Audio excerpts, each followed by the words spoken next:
welcome back to our bi-weekly FGC IPM number 3 seminar. And we have a very exciting semester ahead of us. We have some great speakers, and we are very honored to have Professor Ramin Takloo-Bighash speaking today as the first speaker of this series. And he's going to talk about the distribution of rational points and some spherical varieties. Thank you very much. All right, thank you so much for the invitation and the introduction. I think one of the signs of finally being like somebody who's been around is that when you start your lecture, you don't forget to thank the organizers for inviting you.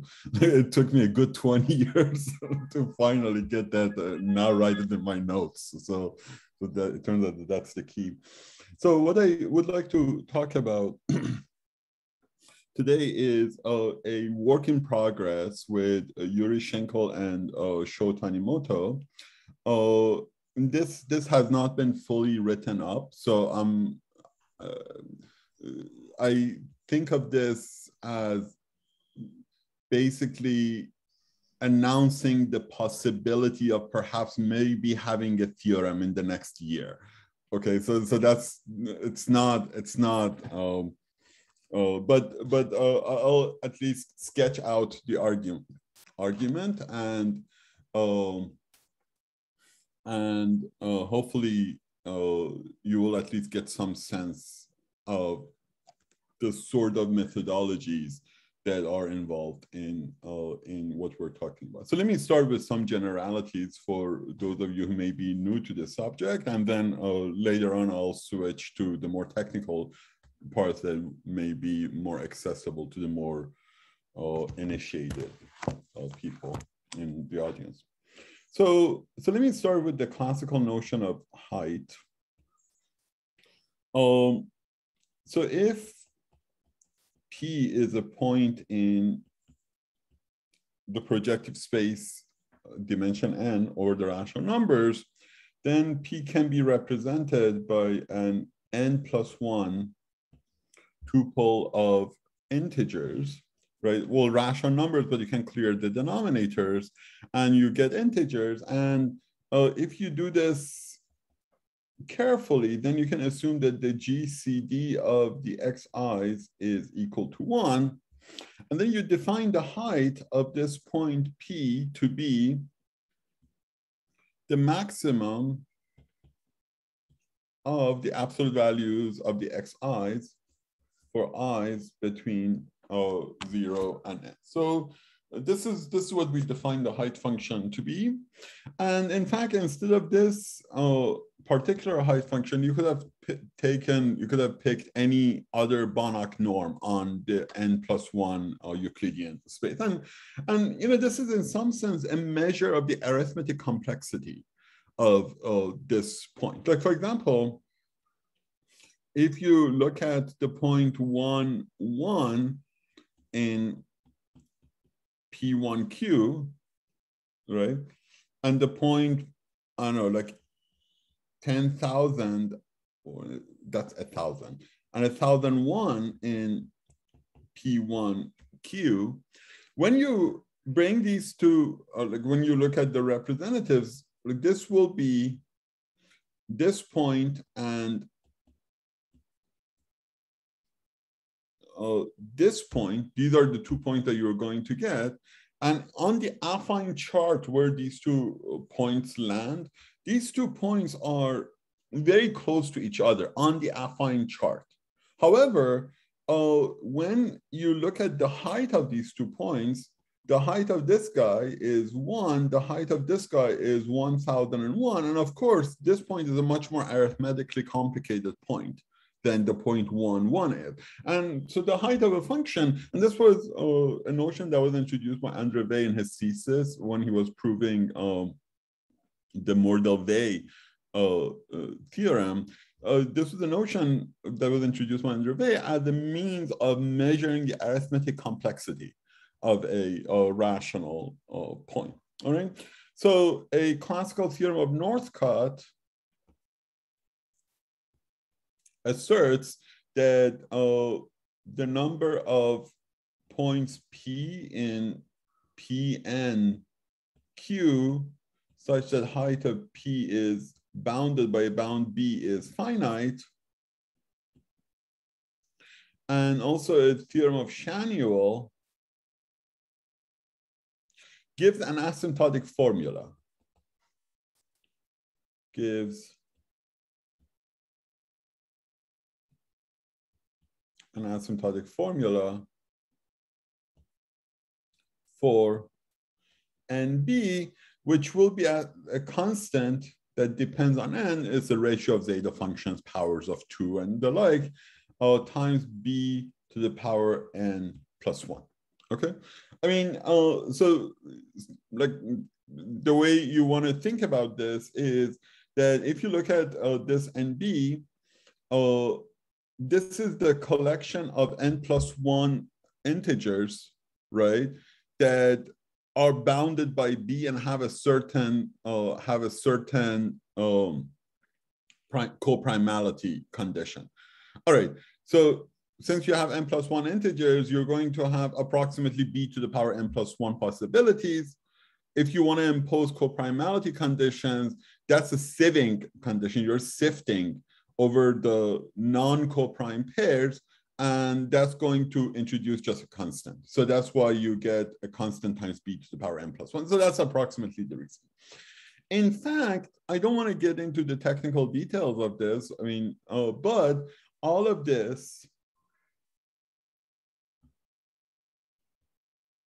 can be done over a global field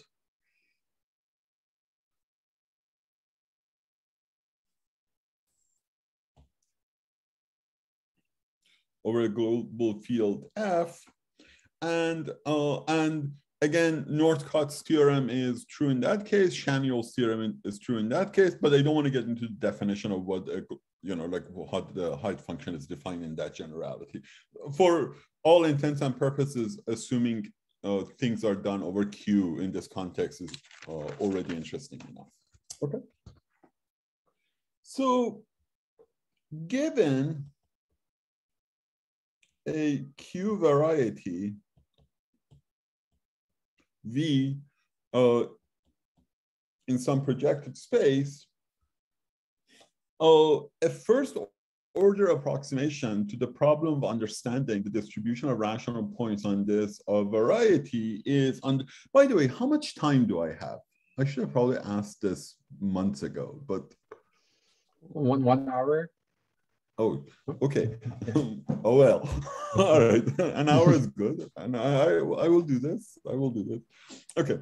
So given a Q variety V in Pn, so as a first order approximation to the problem of understanding the distribution of rational points on this variety, what we can do is to ask how this number grows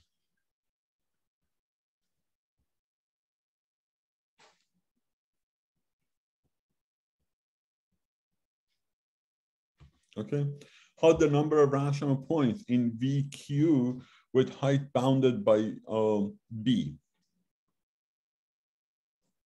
grows. Of course, like, there are technical details. The way I've defined this thing, the way I'm defining this quantity, this depends on the choice of the embedding of V in Pn. Okay, so I'm making choices here, but there is in fact a way of defining such a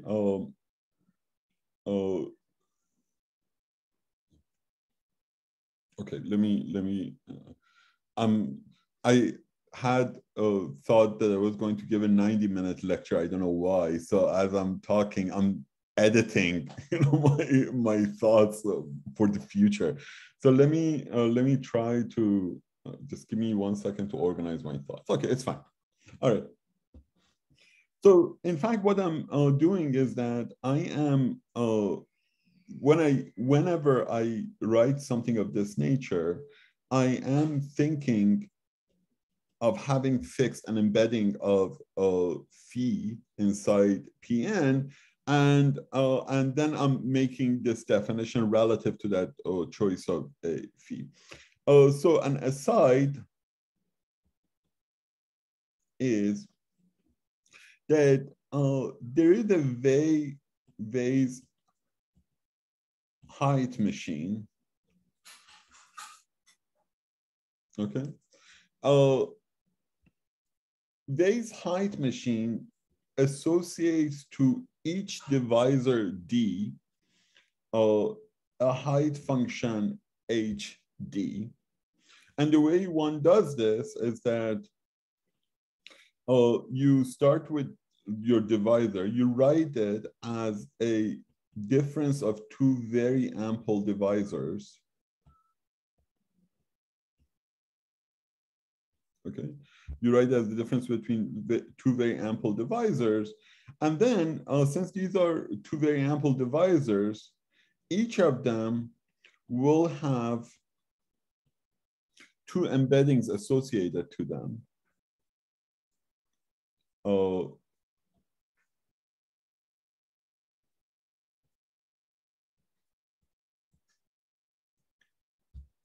Then you define h of d to be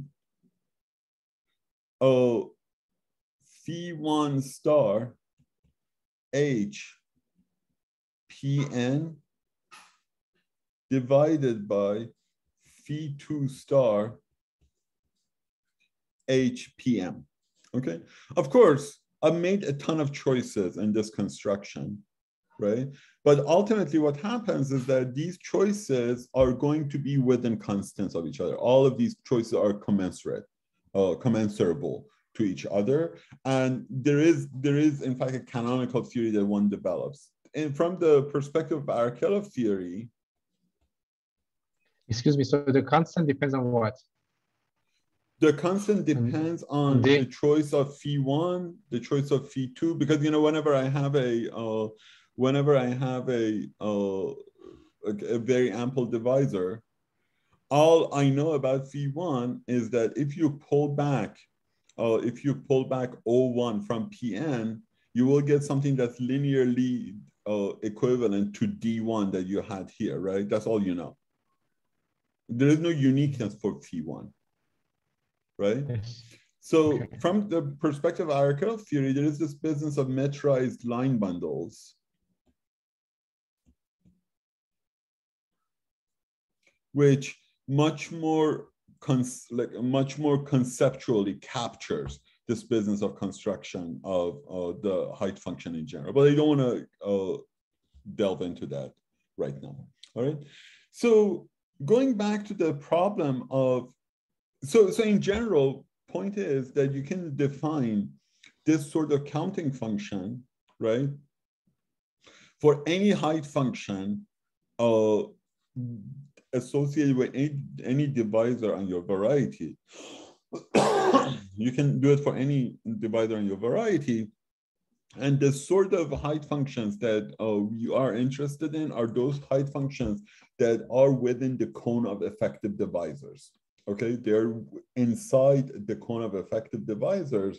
And that way, the height function, the counting function that you're going to get is always going to return a finite number. All right. So let me give like an extremely sort of dopey heuristic here. Let V be a variety defined by a collection of very general, just the vanishing of a bunch of polynomials, right? In Pn. And suppose the degrees of these guys are D1 through dk, okay? And I want to know how NVB changes. This heuristic is due to Urimani. So here's the thing. So what I'm doing is that NVB is points P in PNQ such that F1 of P is 0 to Fk of P is 0, right? Well, let's calculate some probabilities, right? And again, like I said, this is a completely, this is not a proof, but it's still cute. All right, so the number of P's in PNQ such that the height is bounded by B is approximately B to the power n plus 1, right? Okay. The polynomial F1 takes approximately B to the power D1 values, right? Because, you know, like I have a polynomial of degree D1 and you know, like these points, the maximum value you're going to get is essentially B to the power D1. So the set of possibilities at most that. So the probability of getting 0, if the different values are equidistributed, the probability of getting 0 is B to the power minus D1, right? Similarly, the probability of getting zeros for the rest of these guys is B to the power minus dk, right? So you have this many points and these many possibilities, and suppose these probabilities are independent of each other. So you expect B to the power n plus 1 minus d1 minus d2 minus dk points, right? So here is the interesting observation.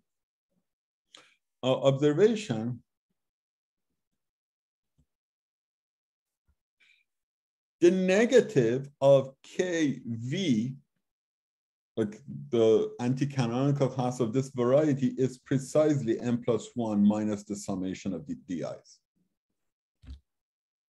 So expectation should be that in the generic case, complete intersections, right? If minus kv is ample, you expect an abundance of rational points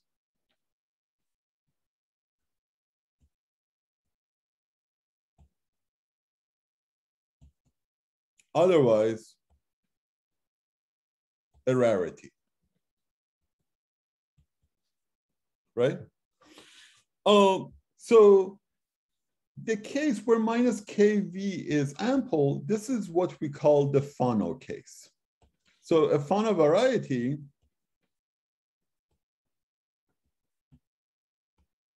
is a smooth projective variety V such that minus kv is ample. Okay, so I mean, sort of the quintessential example of a Fano variety is things of this nature, right? These sorts of intersections of hypersurfaces such that you have low degree in high codimension. Basically, that's somehow like in a lot of variables, right? So the number theorists among you are, well, analytic number theorists among you will recognize this as the sort of situations for which the circle method works. You know, the circle method, in order for the circle method to work, you need a lot of variables in forms of low degree, right? So that's the Fano case, all right? So Manin is, Manin is amazing. You know, he has this sort of heuristic. He said, well, let me formulate the conjecture. So here is the conjecture.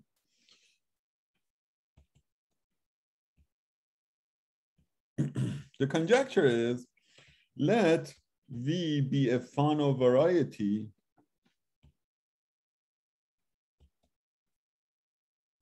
over F, then there is E over F finite. And let me take F to be a number field. I mean, I think any global field is probably true. Oh, Semi had the question. Go ahead, Semi.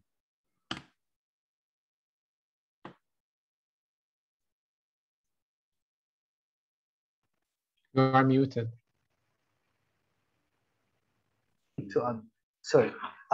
What do you mean by the circle method? Just a second ago, you mentioned. Oh, the circle method is a method in analytic number theory that is used to understand, say, the Waring problem. In order to solve the Waring problem, what you do is that you, so aside on the circle method, so what you do is that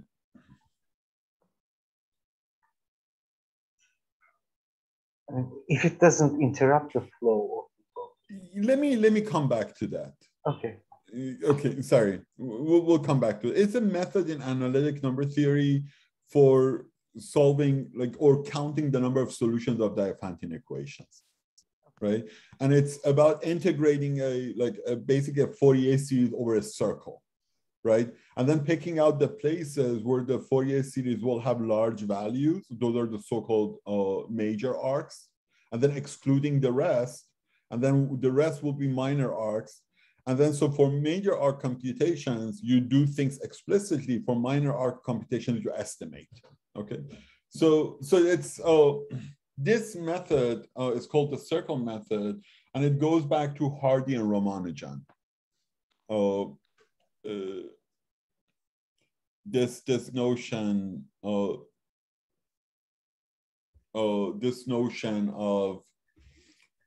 doing this sort of thing, but I'll come back to it. Okay, so what was I saying? Okay, so let V be a Fano variety over a number field F. Then there is a finite extension of the ground field E. Let's call it E, such that VE is Zariski dense in V. Okay. Sort of the example you want to keep in mind is that, for example, in the curve case, right? If you have a curve of genus larger than or equal to 2, if you have a curve of genus larger than or equal to 2, then by Falting's theorem, VE is always finite, right? So you never get Zariski density, right? So and the case of genus larger than or equal to 2 is precisely the opposite of the Fano case. Okay, so anyway, so V is Zariski dense in V, and then in the Zariski dense case, there is an open set U such that if any open set is inside U, such that for all W inside U, the number of P in W E such that height of P relative to the height function coming from minus K bounded by B grows like a constant times B to the power of 1 times logarithm of B to the power rank of the Néron Severi group of the variety V. Okay, so it has a geometric meaning. All right. So several things. This conjecture is famously wrong, right? Then various people have constructed counterexamples. Most famous counterexamples due to Batyrov and Schinkel. And other than that, there are also conjectures about the distribution of rational points relative to not just minus kx, but in fact relative to any height function, all right? So these will be in terms of invariance coming from the minimal model program, right?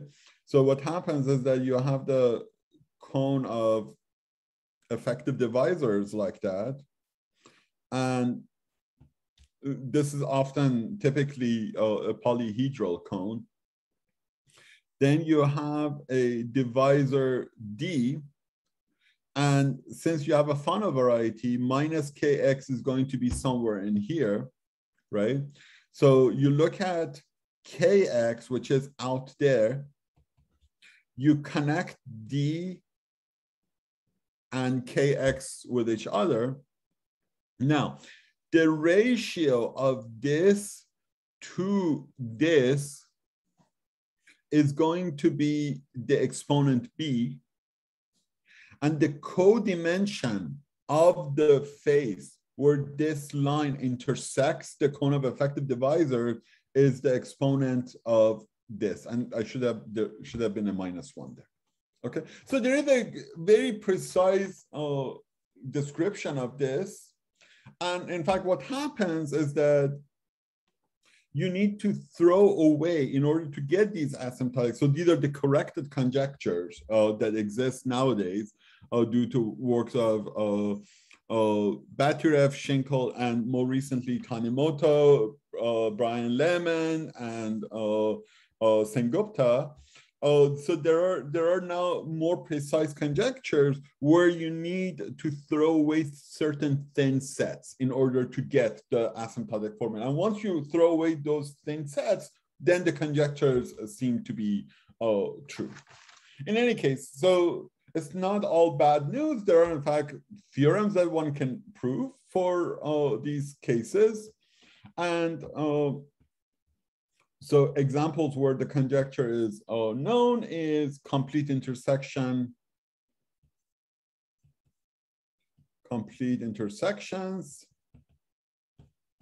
of low degree.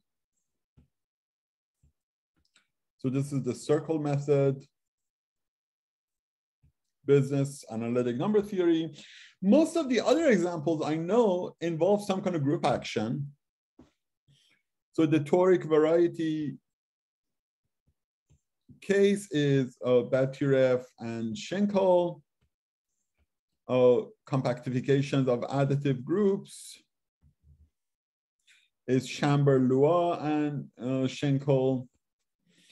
Then also Arda Demirhan. No, not that one. No, we haven't done that case. Arda Demirhan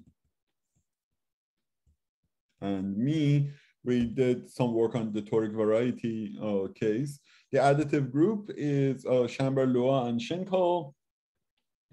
Then there are some toric bundles over flag varieties. Oh, so this is Strauch and Schinkel. Then some compactifications of semi-simple groups of adjoint type. So this is Shalaika, me, and Schinkel. And then, so this is a proof using automorphic forms. And then there is a proof using dynamics with Gorodnik, McCorrant, and O. So this is dynamical systems. This example 5 can be thought of as a G cross G modulo the diagonally embedded group G. In the case where you look at G n copies modulo by the diagonally embedded G, the nature of these two problems are very different in the sense that if n is larger than 2,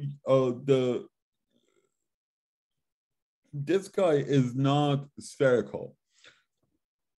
So it's not clear to me how one ever might be able to do this using automorphic forms, but one can still give a dynamical systems proof for this theorem, and this is the work of Gorodnik, me, and Schenkel. And then there are some one-sided compactifications.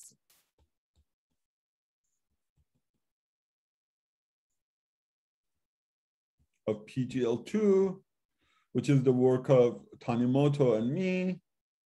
And then you can also bring in Brouwer groups, and this is the work of Lukrin, Tanimoto, and me again as well. So in sort of like the Brouwer group example, just so you have some idea as to like the sort of thing that one can get out of this, would be something of this nature, that suppose you fix an extension of number fields, E over F, and I ask you, what can you say about the number of gammas in PGLN of F such that determinant of gamma, and this is a degree n extension, okay? Or degree divides n. Yeah, degree divides n. What can you say about the number of gamma in PGLNF and PGLNF such that determinant of gamma belongs to the norms from E F of E cross, and height of gamma is bounded by B. So you can in fact explicitly like give like an asymptotic formula for this sort of thing as B goes to infinity. And this is a sort of Brouwer group. So you can bring in some arithmetic in there as well. So anyway, so as you can see, so I wanted to give you a sense of the sort of results that are known in the direction of this sort of thing. And what happens is that in a number of these examples, like in here, toric variety, semi-simple groups, and here, some kind of harmonic analysis plays a role, right? So what I would like to do today, also in this Brouwer group case. So of course, if the group that you're working on is commutative, then the sort of harmonic analysis you're going to have. Go ahead, Hadi. Sorry, I wanted to know, so the methods are different in all these examples, right? I mean, so there's some intersections, but yeah. I mean, yes, the methods are different. I mean, the methods are different, but like I said, they all involve some kind of harmonic analysis of some sort, right? But of course, you have to adapt the methodology for each problem, right? Unfortunately, we don't have a uniform method for, yeah. Exactly. Okay. Thank you. So, right. So what I would like to discuss today in the remaining time is to say something about a new class of examples. These classes of examples are like one-sided compactifications. For reasons that are not clear to me, somehow if you have a variety on which the action of the group extends both on right and left, somehow the analysis is simpler. Well, I mean, I don't know if simpler is the correct terminology. Like you think about it for 10 years, you can do it, right? But at least doable, okay? For the cases where the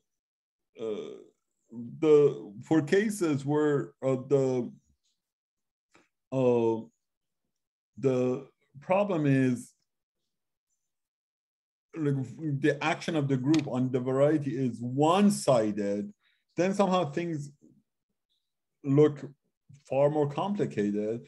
And the sort of examples that we currently have in this situation are only things like, you know, like some examples of PGL2, right? We can't do anything in any generality as of now, all right? So let me describe a class of examples that have recently been worked out. So recently, Valentin Blomer, Jörg Breden,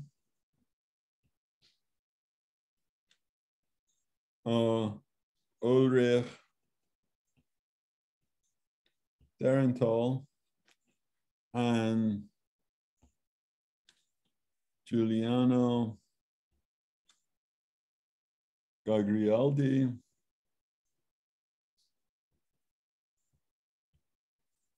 have considered varieties of this form, gx1 through xk, in GL2 times GM to power K, such that determinant of G is equal to X1 to power R1 through XK to power RK. Okay, so they have looked at examples of this nature, and the reason that they have looked at examples of this nature is because these are examples, these are all spherical varieties of rank 1. All right, so any spherical variety, split spherical variety of rank 1 can be represented in such a manner, and there is a classification of these things. Okay, so the RIs are fixed, right? What is it? The RIs are fixed. The RIs, fix yes, the R1 yes, to RK? yeah. No, the RIs are fixed. So the example would be something like, I don't know, like maybe AB minus CD equals EF, for example, right? So that would be the one variety that you would have. And then there will be an asymptotic formula for the number of like rational points on this, and other things of the same nature. All of these examples can in fact be thought of. Okay. And the other thing is that these varieties have obvious group actions, and there will be like a torus acting on this thing. Like for example, in the case of this example here, right? You clearly, since both sides are degree 2, the center acts trivially. So this becomes a statement about PGL2, in fact. And furthermore, if you look at the torus A1 inside PGL2, in fact, that torus had an action on this variety. So instead of looking at this variety, what you will want to do is to quotient out by the action of the torus, and that would be the variety that you're looking at. So what you're going to have is you're looking at PGL2, so it's something like this, PGL2 cross some torus modulo some other torus. So this is the sort of typical like variety that they are looking at, all right? In their case, what they are doing is that they're looking at the group PGL2, and the tori that they are looking at are also completely split. And the way they counted this, like the number of rational points of bounded heights on this thing is by looking at the universal torsor for these varieties, and in fact writing down explicit coordinates on the universal torsor and counting the number of integers. So like counting rational points on a variety becomes a problem of counting integer points on the universal torsor. So for example, in the case of Pn, if you have rational points on Pn, the universal torsor for Pn is an plus 1, right? But rational points on Pn will be integer points on an plus 1 that are co-prime to each other. Does that make sense? So that's how the method of universal torsor works. So if you give me any variety, you can actually write down universal torsors for it, right? And then counting rational points downstairs becomes a problem about counting integer points upstairs on some open set subject to some coprimality conditions, right? So for example, in Pn, you have to count the collection, the number of rational points on an plus 1 that are co-prime to each other, but you need to exclude the point 0. And that's the open set that you have to work on. And this is a general methodology. I mean, there are in fact explicit, like for each of these problems, there is a method of Cox ring. So you can write down coordinate systems for the universal torsos. You get these complicated equations, and then you need to count the number of solutions to these complicated equations over integers with some coprimality conditions. And these people do it like a champ. I mean, it's like a really long paper and super technical and uses classical circle method. And of course, Blomer can do these things, okay? I mean, the rest of them are the, it's funny, the rest of them are sort of like algebraic geometers and arithmetic geometers, and then there's the analytic number theory. It's clear that Valentin did this, okay? Are you guys recording this? Yeah, oops. No, all of them are great mathematicians. Let me know. No, but seriously, I mean, this is a phenomenal piece of work, and it really is the kind of mathematics that I don't think any of them could have done alone, right? But then when the 4 of them get together, they can prove like real technical theorem. All right. So what I would like to describe today is a method to address the case where I have G cross T prime modulo T, where G is either PGL2 or the projective group of some quaternion algebra. Okay, so that's the method, the argument I want to describe today. However, and here is the restriction I need to make. In their argument, the torus T and T prime that they are looking at are split tori. In my case, T and T prime will be anisotropic. And I'll explain where that comes in. And if we are in this situation, then I think we can actually prove their theorem using the theory of automorphic forms again. Okay? So let me sketch out the argument for this. So the technical ingredient in the background is the Tauberian theorem. And the Tauberian theorem says every time you have a sequence, a discrete sequence of real numbers, positive real numbers going off to infinity, and if you want to count the number of n's such that Tn is less than b, what you need to do is to form the zeta function 1 Tn to power s. And if you know analytic properties of Zs, then you will be able to say something about NB. And what do I mean by knowing analytic properties? So suppose Zs converges for real part of S very large and has an analytic continuation to a domain U containing real part of S larger than equal to A larger than 0. So A is some positive real number, okay? And suppose on the domain U, Zs, the analytic continuation of Zs, has the form Gs divided by S minus A to power B plus Hs. Suppose it is like that, with G and H holomorphic. On U, and G of A non-zero. Then NB grows like GA divided by A, B minus 1 factorial, B to the power A, log B to the power B minus 1. Okay? So if I know how the counting zeta function behaves, I'll be able to write down an asymptotic formula for the number I'm interested in. Okay? So, well, the situation is clear then. I mean, I have this variety. I want to count rational points on this variety of bounded height.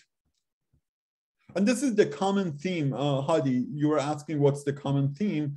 The common theme between all of those functional, like harmonic analysis approaches, is using the height zeta function and then analyzing the height zeta function. Okay, using whatever is like is available to you. Okay, so you form 1 over height of gamma to power s, gamma in, let's call it GF cross T primes F divided by TF. Okay. Now, in order to understand this, for GT in G adels cross T prime adels, define a function G S GT by summation 1 over height gamma GT to power S, gamma in TF modulo GF cross T prime F. Okay. Now, here's the thing. The point is that for real part of S large enough, this function ZS is bounded.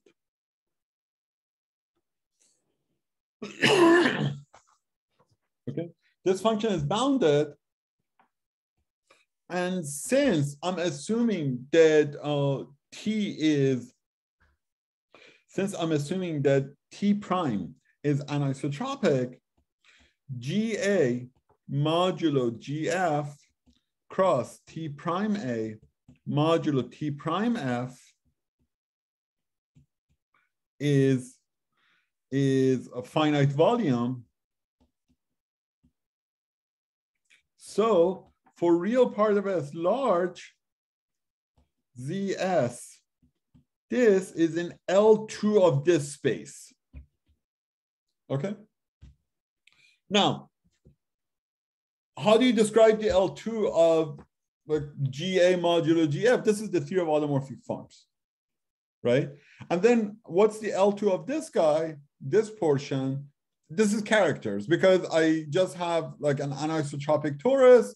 So you just have a discrete sum over characters. So what's going to happen is that ZS GT is going to be a summation over the characters of the torus over automorphic forms.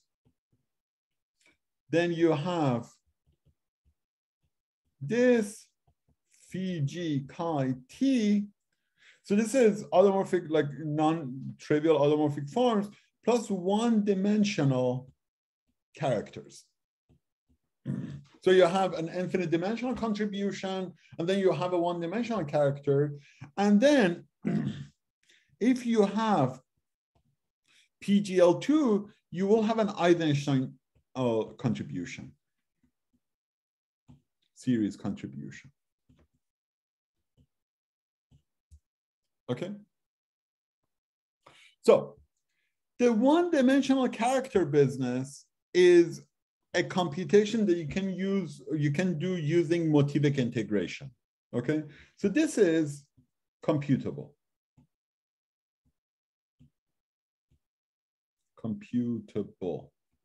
So this computation you can do using motivic integration, and it can be given in terms of the geometric invariance of your compactification. Okay. So this tells you, remember, I'm trying to find, so now that I have this statement, remember, this function, the value of this function at gt equals identity identity is going to give me that guy, right?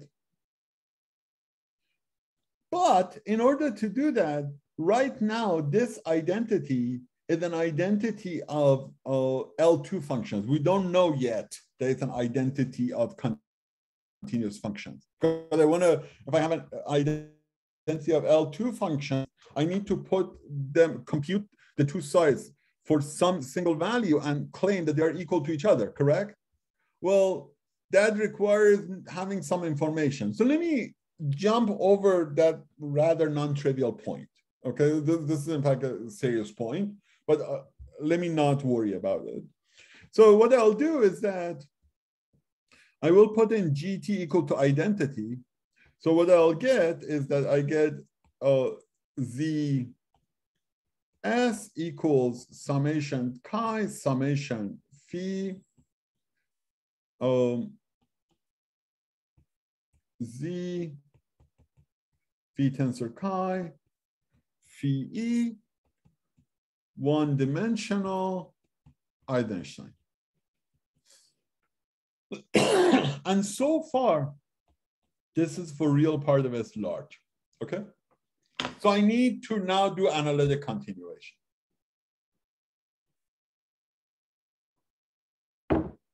The one-dimensional part gives you a pole somewhere, right? Plan is to beat that pole using the other two guys. So show that the other two pieces will converge better, right? Okay, so look at this part.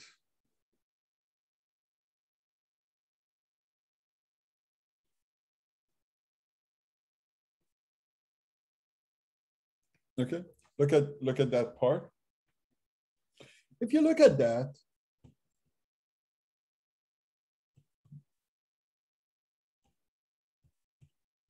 the plan is to show this has an analytic continuation, do an analytic continuation here, right? And then show that the sum of the analytic continued functions converges somewhere, right? So that's the idea. How do we do that? This way, okay? And this is the key computation here. I mean, so far, all I've said has been like blah, blah, blah, okay? I mean, the key computation is this computation. What happens is that now look at this inner product. So this is GA modulo GF cross T prime A modulo T prime F, okay? ZSGT phi G chi T DG DT, okay? Now, this, remember, this is summation over GF cross T prime F modulo TF, right? So that integral and that summation collapses. You get the integral TF GA modulo T prime A height GT to power minus S phi G chi T dg dt, okay? Now, this height function is invariant under T, that's by construction, so you get TA modulo GA cross T prime A height GT to power minus S multiplied by the integral TA TF height tau G to power minus S chi tau T d tau dg dt, right? Okay, I mean, this looks like nothing. However, and this is the important thing, this is what Walsh-Perget's formula gives an expression for. right? So what is the Walsh-Perget formula tells you? Well, if I call that guy P chi of phi and G, Walsh-Perget's formula tells you that this absolute value squared, and at the level of convergence, I just need absolute values.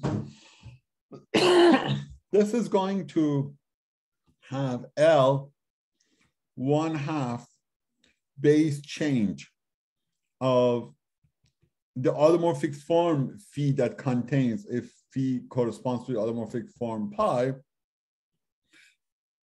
to the torus F tensor chi inverse divided by L1 pi adjoint squared times a function phi g. And what happens is that L1/2 has bounds from convexity, so I don't even need anything non-trivial, okay? L1 pi add has lower bounds by the work of Goldfeld, Hofstein, and Lyman. This is building on the work of Hofstein and Lockhart.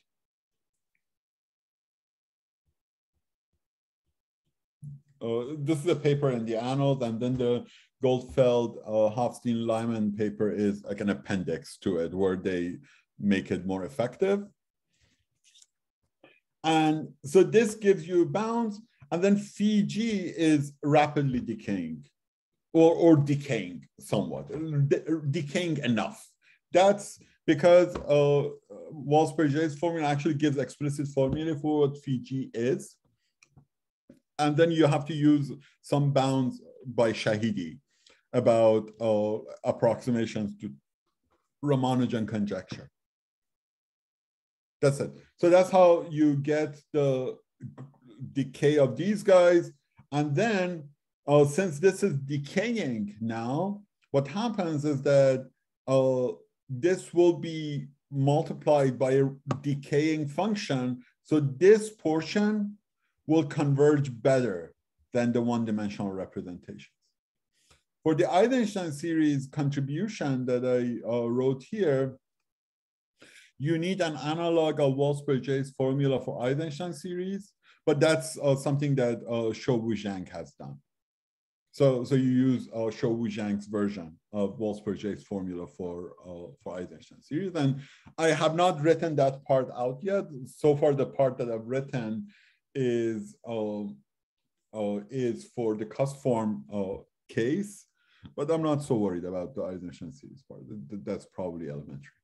But you know, like I said, I'm just sketching the idea. I'm not, you know, it's probably at some point in the next year, if all goes well, we'll have a paper. But at least this is the sketch of the argument.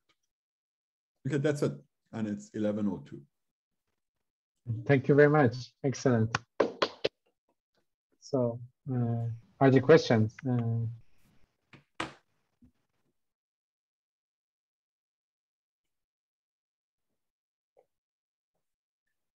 Yes, there's one question. So, Ehsan Shah Hussein. Sean, yeah, go ahead, Ehsan. Hello, can you hear me? Yep. I have in some sense, a vague question from the introduction part. When you said that the variety V can be embedded into Pn by phi, but this embedding is not unique, and there are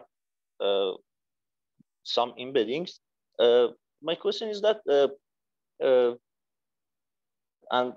as I said, it is very vague, that can we, in fact, consider all these embeddings and taking, in some sense, average over them? I see. Yeah. what I don't know what means H here, but we need to define an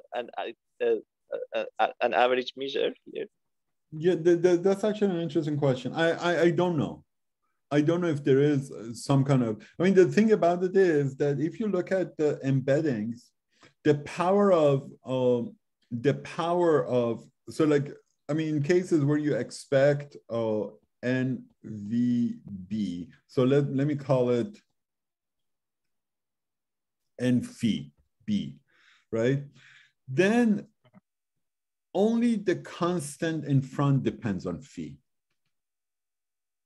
right? The exponent here, and if there is a log B here, A and B don't depend on phi.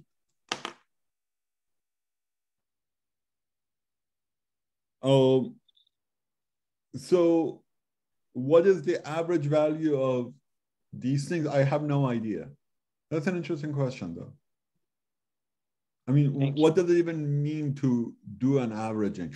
Okay, the space of all such fees.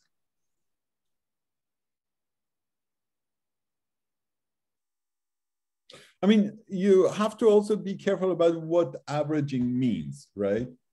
Because averaging requires a certain ordering, right? Because what happens is that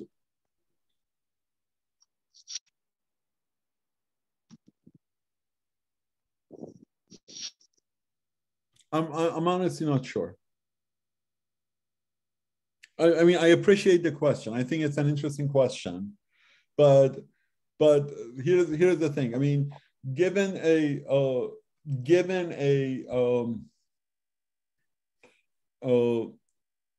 divisor D, suppose the divisor D is very ample, then the space of all embeddings phi corresponds to some like choice of basis for a vector space, right? And now you're averaging over all choices of these bases.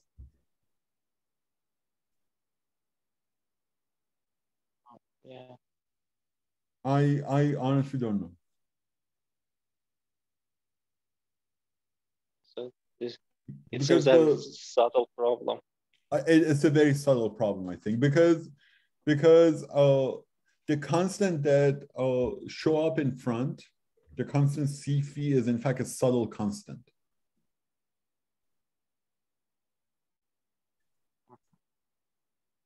MacBook is, yeah, I don't know who MacBook is, but. Thank you very much. Okay. I have one question. Yes. So this is also vague, so, or maybe not. So what part of your argument cannot be generalized to general group like PGLN? So I didn't quite understand. Okay, so the part that can't be not obvious is these sort of period integrals. These sort of period integrals are in general very, very complicated. So Walsh-Bourget's formula. Yeah, Walsh-Bourget's formula, I mean, there are conjectural statements for orthogonal groups, right? For orthogonal groups, SON and SON minus. See, like PGL2 is SO3.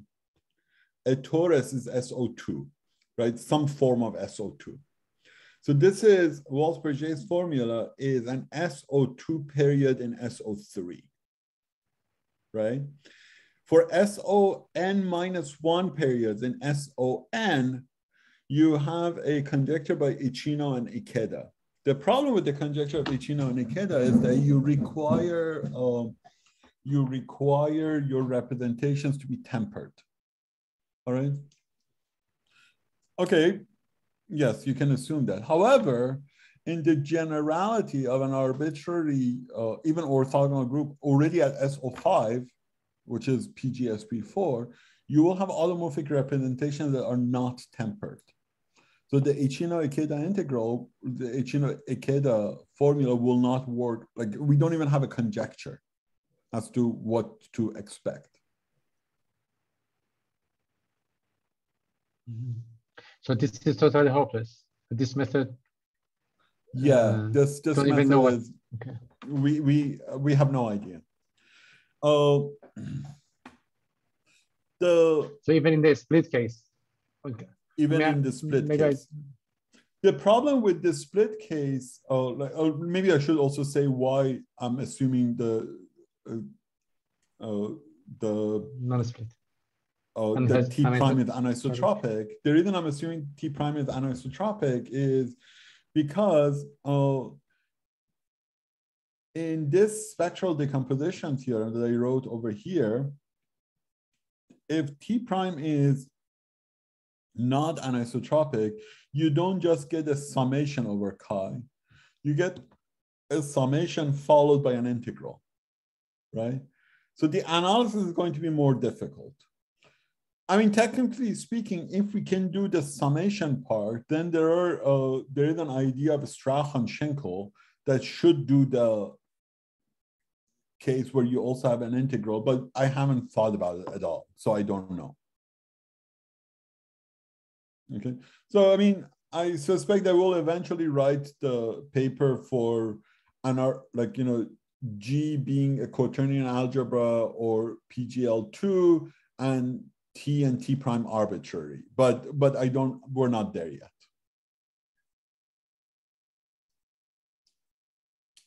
Okay. But yeah, but I mean, there are some general conjectures by Venkatesh and Sakellarides, as well as Gan, Gross, and Prasad, about these sorts of period integrals, right?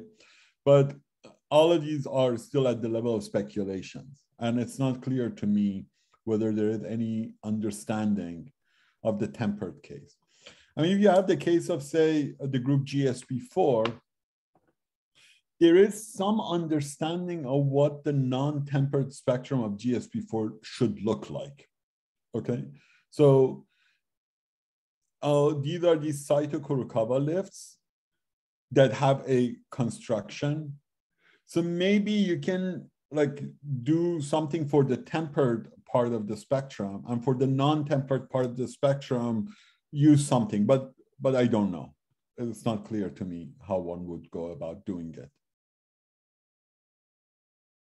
But the expectation is that this is all true, right? Yeah, I mean, the expectation is that if you have a group action on your variety, the expectation is that all of these conjectures should be true. And some of the expectation is that for the automorphic, for things where the variety is spherical, then automorphic forms should give you the results. But of course, it's just an expectation. I have no idea. Excellent. Yeah. Thank you. Of course. Great. Any other questions? So if not, let's thank Ramin again. Thank you so much. Well, just one second. Just if one is curious to get some sense about period integrals you're talking about, what's and what the questions related to them are, what's a good place to? So period integrals are things of this nature.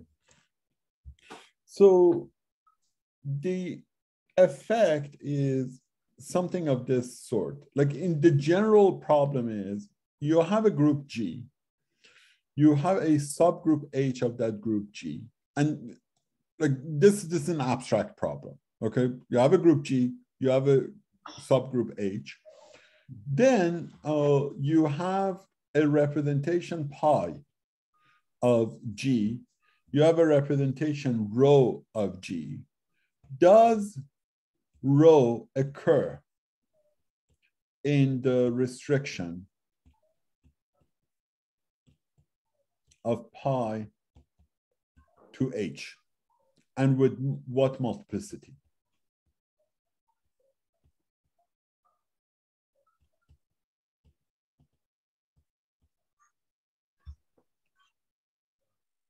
Okay, So basically, I'm asking hom h rho pi.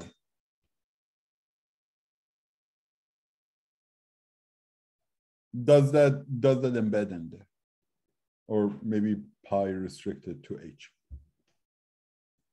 So in the case where pi and rho are representations of Adele groups, the notion of occurring, right? It's at the level of it's at the level of you know, like at the level of like the inner products, right? Because these are L2 spaces. Something occurs in there if there is a vector in here and a vector in there such that their inner product is non-zero, right? So what happens is that this means that there is a phi in here and an eta in here such that the integral of phi h eta of h dh over ha over hf is non-zero. So that's the adelic, maybe I should put the proper. So that's the adelic interpretation of this problem of, this is the adelic interpretation of this question of the occurrence of the representation rho occurring in the restriction of pi to h. All right. So now there is also a local problem in the sense that if you have a representation pi of an adelic group, pi is a tensor product of local representations. Okay, and then rho is a tensor product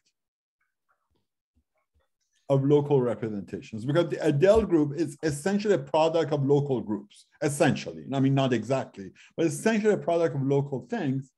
So if you have a representation of the Adele group, this will be essentially the product of local representation, the tensor product of local representations. So at the level for each of these local representations, you can have something of this nature, like hom HV, rho V, pi V restricted to HV, right? So now let me ask the following $1 million question.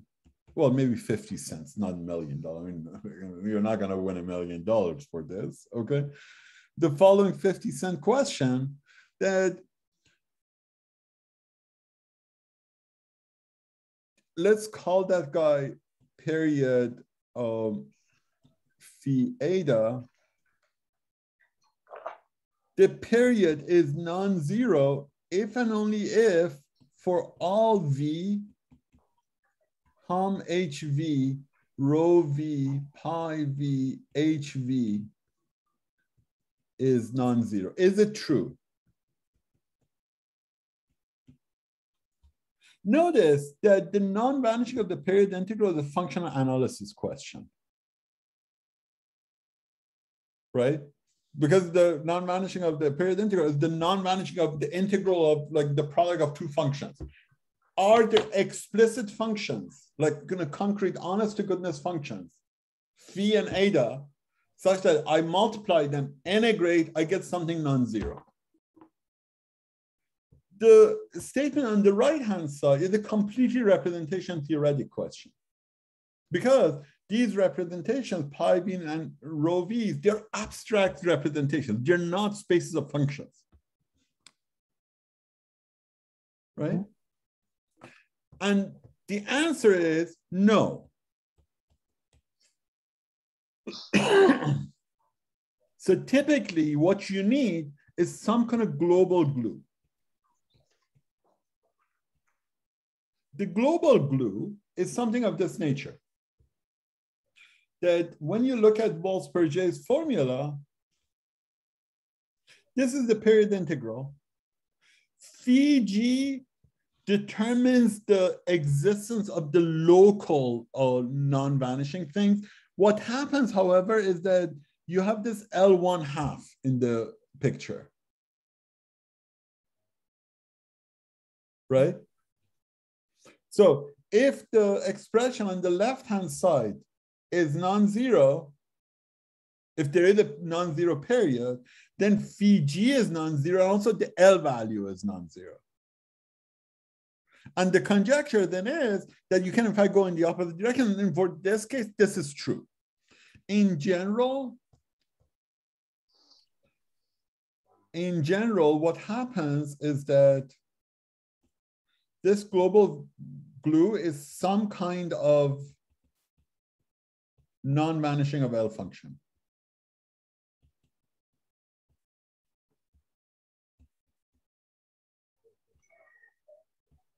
So, and either the Gross-Prasad,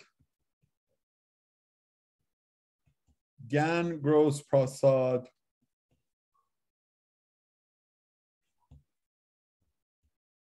Sakellarides, Venkatesh,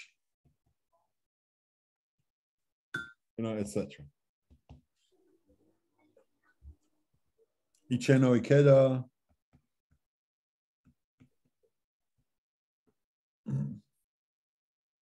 Okay, so, and of course, like Walsh-Perget.